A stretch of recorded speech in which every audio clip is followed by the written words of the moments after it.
మీకుండే ఎటువంటి గ్రహ బాధలైనా గృహ బాధలైనా శాశ్వత పరిష్కారం కోసం సంప్రదించండి Srinivasa Jyothishalaya. Hi guys, welcome to our channel. ప్రస్తుతం మనతో పాటు దాము బాలాజీ గారు సీనియర్ జర్నలిస్ట్, వారితో ఒకసారి మాట్లాడదాం. సార్ నమస్కారం. సార్ గన్నవరంలో జనార్దన్ రావు అనే ఒక వ్యక్తిని అరెస్ట్ చేయడం జరిగింది. సో ఇతను ఎవరా అని చూస్తే ఇతను ఆఫ్రికాలో లిక్కర్ కింగ్ అని కూడా చెప్తారు. సో కల్తీ లిక్కర్ ఎక్కువగా స్కాములు చేసేవాడిని కూడా ఒక పేరైతే ఇతనికి ఉంది. సో అతన్ని ఇప్పుడు గన్నవరంలో అరెస్ట్ చేయడం అనేది మొత్తం కూడా వైరల్ గా మారిపోయింది. అయితే ఇతని వెనకాల వైసీపీ ఉందన్న ఆరోపణలు కూడా వినిపిస్తున్నాయి. సో ఇతను ఎవరు, మరి ఇతను ఎందుకు అరెస్ట్ చేశారు, మరి నిజంగా వైసీపీ ఉందా సార్ ఇతని వెనకాల? మొన్నటి వరకు లిక్కర్ కుంభకోణం, జగన్ ప్రభుత్వంలో లిక్కర్ కుంభకోణం జరిగిందని చెప్పి 3,500 కోట్ల విలువైన లిక్కర్ కుంభకోణం జరిగిందని చెప్పి ఆ కేసులో పెద్ద పెద్ద వాళ్ళని, చెవిరెడ్డి భాస్కర్ రెడ్డి కావచ్చు, మిథున్ రెడ్డి కావచ్చు, అట్లాగే గతంలో ఓఎస్డీగా ఉన్న కృష్ణమోహన్ రెడ్డి కావచ్చు, ధనంజయ రెడ్డి కావచ్చు, ఇలాంటి వాళ్ళని చాలా మందిని అరెస్ట్ చేశారు. దాదాపు 1 డజన్ పైన అరెస్టులు జరిగాయి. సో దాంట్లో జగన్ కూడా అరెస్ట్ చేయబోతున్నారు అని చెప్పారు. ఎందుకంటే 11 కోట్ల డబ్బులు కూడా దొరికింది. మామూలుగా కుంభకోణాల్లో డబ్బులు దొరకవు జనరల్ గా, అలాంటి 11 కోట్లు దొరికాయి కాబట్టి జగన్ ని కూడా అరెస్ట్ చేస్తారు. ఛార్జ్ షీట్ లో కూడా బిగ్ బాస్ అని వాడారు కాబట్టి జగన్ అరెస్ట్ చేయబోతున్నట్టుగా కూడా వార్తలు వచ్చాయి. కానీ అదేమీ జరగట్లేదు. దాని మీద బెయిల్, దాని మీద కోర్టులో రకరకాల వాదనలు అవన్నీ జరుగుతున్నాయి. ఒక పక్క జరుగుతుంటే సడన్ గా ములకల చెరువులో కల్తీ మద్యం అనేది ఒక్కసారిగా గొప్పమనింది. ములకల చెరువు అంటే మనకి అనంతపూర్ నుంచి లేదా కదిర్ నుంచి మదనపల్లి వెళ్ళే రూట్ లో ములకల చెరువు అని ఒక మండల హెడ్ క్వార్టర్ ఉంటది అనమాట. అది ఇప్పుడు అన్నమయ్య జిల్లాలోకి వచ్చింది. ఒకప్పుడే చిత్తూరు జిల్లా, ఇప్పుడు అన్నమయ్య జిల్లాలోకి వచ్చింది. సో ఈ ములకల చెరువులో ఈ ఎక్సైజ్ పోలీస్ స్టేషన్కి అతి సమీపంలోనే అక్కడ కనుకొండ ఆర్చ్ అంటారు. ఈ కనుకొండ ఆర్చ్లో ఒక చిన్న ఇంట్లో మద్యంని వాళ్ళే తయారు చేస్తున్నారు లోకల్గా. అది కూడా వెరీ వెరీ మోడర్న్గా. మామూలుగా ఆఫ్రికన్, నేను మొన్న కూడా చెప్పాను, ఆఫ్రికన్ కంట్రీస్లో రాయలసీమ నుంచి ఎక్కువగా రెడ్లు, ఆఫ్రికన్ డిఫరెంట్, కాంగో కావచ్చు, ఘనా కావచ్చు, ఇలాగా సౌత్ ఆఫ్రికా కావచ్చు, ఇలాగ అనేక ఆఫ్రికన్ కంట్రీలో వీళ్ళు వెళ్ళి అక్కడ దాన్ని కంట్రీ మేడ్ లిక్కర్ అంటారు, చీప్ లిక్కర్ అని మనం అంటుంటాం కదా. అలాగే అక్కడ ఏంటంటే ఆయా దేశాల్లో పావర్టీ అంటే పేదలకి రిచ్కి మధ్య విపరీతమైన తేడా ఉంటుంది. ఒక 10 to 20% అల్ట్రా రిచ్ ఉంటారు. వాళ్ళంతా కూడా ఫారిన్ లిక్కర్ తాగుతూ ఉంటారు, ఫారిన్ బీర్లు, ఫారిన్ లిక్కరు. పేదలు, కష్టపడే వాళ్ళకి ఆ రోజు గడవడం కష్టంగా ఉంటుంది. అలాంటి వాళ్ళకి ఈవినింగ్ అయితే రిలీఫ్ కావాలి కాబట్టి వాళ్ళకి చీప్గా లిక్కర్ కావాలి. మనకైనా అంతే కదా, మనకి మన క్వార్టర్ బాటిల్ ఎందుకు పెట్టారు, ఏదో 150కి 100కు దొరుకుతాయి. వెళ్ళి రోజంతా కష్టపడినోడికి ఈవినింగ్ అయితే తాగాలనిపిస్తుంది కాబట్టి వెళ్ళి తాగుతుంటారు. అలాగా ఆఫ్రికాలో కూడా వాళ్ళ కోసం తయారు చేయడానికి మన ఇక్కడ రాయలసీమ నుంచి ఎక్కువగా రెడ్లు, ఒక అమ్మ వాళ్ళు నాకు తెలిసి ఒకరిద్దరే ఉన్నారు, మిగతా అంతా రెడ్లే డామినేషన్ అక్కడ. ఎందుకంటే సిసి రెడ్డి ఫస్ట్ అక్కడ స్టార్ట్ చేశాడు, విసు కన్సల్టెన్సీ అధినేత. అక్కడ నుంచి రెడ్లు అల్లుకున్నారు. జగన్ బ్యాచ్ కూడా, జగన్ బంధువులు కూడా చాలా మంది ఉన్నారు. సో అక్కడ సింపుల్గా ఏంటంటే వాళ్ళు స్పిరిట్ని తెప్పించడం, ఆ స్పిరిట్ తర్వాత మొలాసిస్ లేకపోతే ఎసెన్సులు, డిస్టిల్ వాటర్ ఇవన్నీ చేసి అక్కడే తయారు చేసేస్తూ ఉంటారు. చిన్న ఫార్ములా పెట్టి దాంట్లో మామూలుగా 45% కంటే లిక్కర్ ఎక్కువగా ఉండకూడదు, ఆల్కహాల్ కంటెంట్ ఎక్కువగా ఉండకూడదు అనేది రూల్ ఉంటుంది. కానీ వీళ్ళు ఏం చేస్తారంటే ఎక్కువ చేసేస్తారు. అక్కడ గవర్నమెంట్లకి లంచాలు ఇచ్చి ఎక్కువ ఆల్కహాల్ శాతం పెడతారు. దీనివల్ల ప్రజలకి ఏమవుతుందంటే తక్కువ తాగినా కూడా ఎక్కువ కిక్ ఇస్తుంది. ఈ ఎక్కువ కిక్ వల్ల వాళ్ళు అడిక్ట్ అవుతారు. అడిక్ట్ అవ్వడం వల్ల వీళ్ళ బిజినెస్ బాగుంటుంది.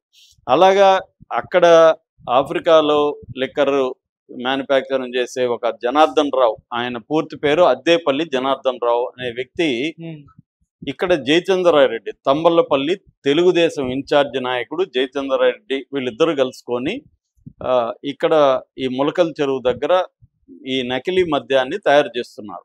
దాదాపు 1,75,00,000 విలువ చేసే మద్యాన్ని అక్కడ ఎక్సైజ్ డిపార్ట్మెంట్లో లేడీ సిఐ పట్టుకున్నారు. సో అది ఇప్పుడు వైరల్ అయింది.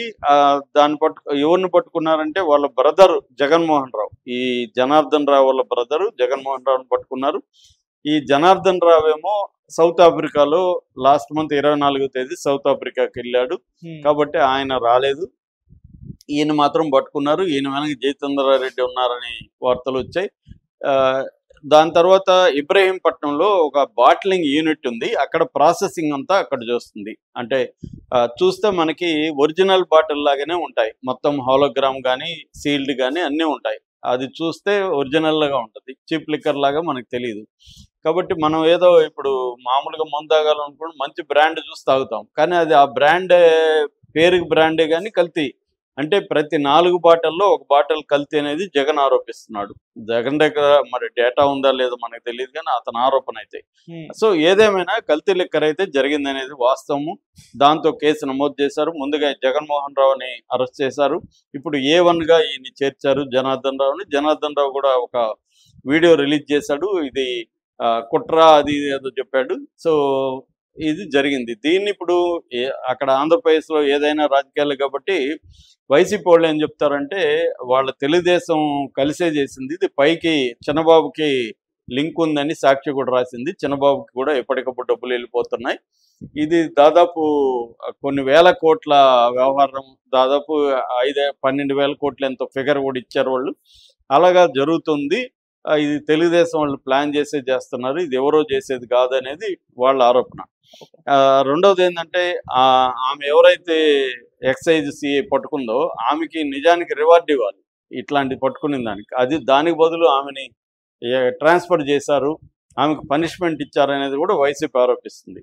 మరోవైపు వీళ్ళు ఏం చెప్తున్నారంటే ఈ జయచంద్రారెడ్డి ఒక కోవర్టు, కావాలనే అతను పెద్దిరెడ్డి రామచంద్రారెడ్డి అనుచరుడు, అతను ప్లాన్డ్గా కోవర్ట్గా మారాడని వీళ్ళు ఆరోపిస్తున్నారు. మరి మారితే కొలను పార్థసారథి లాంటి వాళ్ళు వైసీపీ నుంచి ఇక్కడికి వచ్చి మంత్రులు అయ్యారు కదా, మరి వాళ్ళు కోవర్ట్లు కాదా అని వీళ్ళు అడుగుతున్నారు. సో ఇక్కడ మరి ఎవరు కోవర్టు ఎవరిదని తేలాల్సి ఉంది. అంటే వైసీపీ వాళ్ళు చెప్పే ఆరోపణ ఏంటంటే ఇదంతా ప్లాన్డ్గా జనార్దన్ రావుని బలి చేసి జయచంద్రారెడ్డిని తెలుగుదేశం వాళ్ళని కాపాడేదానికోసం జనార్దన్ రావుతో ఆల్రెడీ ఒక ఒప్పందం అయిపోయింది. నువ్వు వచ్చి సరెండర్ అయిపో, నిన్ను అరెస్ట్ చేసినట్టు మేము చేస్తాము, తర్వాత మెల్లగా నీకు బెయిల్ అవన్నీ మేము చూసుకుంటాము, సో నీకేమి ఇబ్బంది ఉండదు, నువ్వు మిగతా వాళ్ళ పేర్లు ఏమి చెప్పొద్దు అని ఒక డీల్ కుదిరిందనేది వైసీపీ ఆరోపిస్తుంది. సో దానికి అనుకూలంగానే జనార్దన్ రావు ఆఫ్రికా నుంచి ఆయన పాటికి ఆయన వచ్చాడు. గన్నవరంలో అరెస్ట్ చేశారంటే ఆయన రాకపోతే అరెస్ట్ చేయరు కదా. వీళ్ళేమో ఆఫ్రికా పోయి పట్టుకురాలా, ఆయనే వచ్చాడు. ఆయనకి తెలీదా వస్తే అరెస్ట్ చేస్తారని? A1గా ఉన్నప్పుడు ఆయన ఎందుకు వస్తాడు? కాబట్టి ఏదో ఒక ప్లాన్ అయితే ఉన్నట్టేగానే కనబడుతుంది. అంటే ఆయన ప్లాన్డ్గానే వచ్చి సరెండర్ అవ్వడానికి వచ్చాడు. వీళ్ళు సరెండర్ అవ్వకుండా అరెస్ట్ చేసినట్టుగా గన్నవరంలో పోయి అరెస్ట్ చేశారు. ఇదంతా కూడా ఒక ప్లాన్లో భాగంగా జరిగింది. అరెస్ట్ చేసేస్తే ఇప్పుడు A1 అరెస్ట్ అయిపోయినాక ఆ కేసు పెద్దగా ఇంకేమీ ఉండదు కాబట్టి అక్కడితో ఆగిపోతుంది. అంటే దీని వెనక జయచంద్రారెడ్డి, ఈ జనార్దన్ రావు వెనక ఇంకెవరైనా ఉన్నారా తెలుగుదేశంలో? వాళ్ళు ఆరోపిస్తున్నాడు చిన్నబాబు వరకు హ్యాండ్ ఉందా? ఎందుకంటే చిన్నబాబుకి తెలియకుండా గాలి ఒక ఆకు కూడా కదిలే పరిస్థితి లేదు, అక్కడ గాలి కూడా ఆడని పరిస్థితి అనేది వైసీపీ వాళ్ళు ఆరోపిస్తున్నారు. అన్నీ ఆయనకు ఆధ్వర్యంలోనే ఉంటాయి. ఆయన తెలియకుండా ఇబ్రహీంపట్నంలో బాటిలింగ్ యూనిట్లు పెట్టి ఇంత పెద్ద ఎత్తున చేయరు, ఇది ఒక సిస్టమేటిక్గా ఆర్గనైజ్డ్గా చేస్తున్నారు అనేది వీళ్ళు ఆరోపిస్తున్నారు. సో ఇక్కడ ఏంటంటే నేను మొన్న కూడా చెప్పాను, మద్యం అనేది గవర్నమెంట్కి ప్రధాన ఆదాయ వనరు, గవర్నమెంట్లో ఉండే పొలిటికల్ పార్టీకి వాళ్ళ నాయకులకు కూడా ప్రధాన ఆదాయం వనరు. ఎవరున్నా కూడా అధికారంలో ఎవరున్నా మద్యము, ఇసుక, గ్రానైట్లు, ఎక్కడ వనరులు ఇవన్నీ అంటే అక్కడక్కడ ముగ్గురాయి ఉండొచ్చు, ఒక చోట గ్రానైట్ ఉండొచ్చు, ఇంకో చోట ఇంకోటి ఉండొచ్చు, క్వార్ట్జ్ ఉండొచ్చు, రకరకాలుగా మొత్తానికి గనులు, ఇసుక, మద్యము ఇలాంటివి ఈజీ ఆదాయాలు. అవి కాకుండా ల్యాండ్ గ్రాబింగ్స్, రిచ్గా ఎక్కడెక్కడ ఏరియాలు ఉంటాయి అక్కడ ల్యాండ్స్ని ఆక్యుపై చేసుకోవడం, ఇవి ప్రధానంగా వీళ్ళకి ఆదాయ వనరులు. ఎందుకంటే ఒక్కొక్క ఎమ్మెల్యే క్యాండిడేటే మినిమం 30 నుంచి వేసుకుంటే 150 crores వరకు ఖర్చు పెడుతున్నారు. ఇంకా ఎంపీ అయితే ఒక 200-300 కోట్లు ఖర్చు పెడుతున్నారు ఎలక్షన్లో. ఈ డబ్బులు ఎక్కడి నుంచి వస్తాయి వాళ్ళకి? గెలిచిన తర్వాత విపరీతంగా తిన్న పొలిటికల్ పార్టీలు కూడా, ఇప్పుడు జగన్ పార్టీ ఉంది, జగన్ పార్టీ అనేక మంది అనామకులు నిలబెట్టారు, వాళ్ళకి ఫండ్ ఎవరు ఇస్తారు? జగనే ఇచ్చాడు. ఈ జగన్కి ఎక్కడి నుంచి వచ్చింది కుంభకోణాలు చేయకపోతే? ఇప్పుడు తెలుగుదేశం ఉంది, తెలుగుదేశం చాలా మందికి ఫండ్ ఇస్తుంది, ఈ తెలుగుదేశానికి ఫండ్ ఎక్కడి నుంచి వస్తుంది? కాబట్టి ఇవేంటంటే పొలిటికల్ పార్టీల కరప్షన్ ఉంది క్లియర్గా, పొలిటికల్ పార్టీలో ఉండే వ్యక్తుల కరప్షన్ కూడా మనకు క్లియర్గా ఉంది. ఇది అందరికీ ప్రజలకు తెలిసి కూడా వాళ్ళు ఇతనొద్దు ఇంకొక అతన్ని ఒకసారి వాడిని ఎన్నుకోవడం, ఒకసారి ఈయన ఎన్నుకోవడం తప్ప వీళ్ళకి కూడా ఆల్టర్నేటివ్ లేదు. పీపుల్ కూడా, ఓటర్స్ కూడా చాలామంది మ్యాక్సిమం కరప్ట్ అయిపోయారు, డబ్బు తీసుకోకుండా ఓట్లు వేయట్లేదు. కాబట్టి మనమే డబ్బు తీసుకున్నప్పుడు వాడు తీసుకుంటే మనకేంది, మన దగ్గర తీసుకుంటున్నాడని బాధపడడం తప్ప వేరే కరప్షన్లో ప్రజలకు కూడా ఏం ఫరక్ లేదు. సో అందువల్ల ఇది మొత్తంగా ఒక కరప్ట్ అయిపోయిన వ్యవస్థల్లో మనం బతుకుతున్నాం. కాబట్టి ఇక్కడ ఏది అధికారంలో ఉంటే ఆ పార్టీ కానీ ఆ పార్టీలో నాయకులు కానీ కరప్షన్కి పాల్పడడం. ఇప్పుడైతే మరీ విడ్డూరం ఏమంటే వైసీపీ వాళ్ళు, తెలుగుదేశం వాళ్ళు, లేకపోతే బీజేపీ వాళ్ళు, జనసేన వాళ్ళు కుమ్మక్కైపోయి వనరులను దోచుకుంటున్నారని తెలుగుదేశం పత్రికలే రాస్తున్నాయంటే మనం అర్థం చేసుకోవచ్చు. ఓకే అది. Okay sir, thank you so much.